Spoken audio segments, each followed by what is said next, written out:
மிசாவையே பார்த்தவன் இந்த ஸ்டாலின். என்னுடைய 50 ஆண்டுகால அரசியல் வாழ்க்கையில நான் பார்க்காத தடையோ எதிர்கொள்ளாத நெருக்கடியோ இல்லை.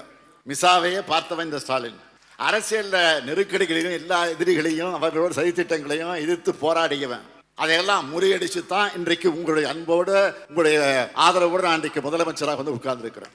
எல்லா வகையான எதிர்ப்புகளை தாண்டித்தான் இன்றைக்கு உங்களுக்கு முன்னாலே நின்று கொண்டிருக்கிறேன்.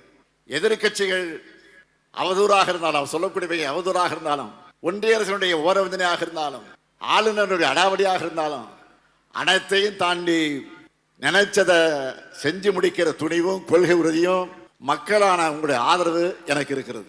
அந்த ஆதரவை நீங்கள் எப்போதும் தர வேண்டும். இன்றைக்கு கும்பகோணத்தில் அமைவிருக்கக்கூடிய நம்முடைய தலைவர் கலைஞர் அவருடைய பெயரால் அமைவிருக்கக்கூடிய பல்கலைக்கழகத்திற்கு இதுவரை ஆளுநர் அனுமதி தரவில்லை.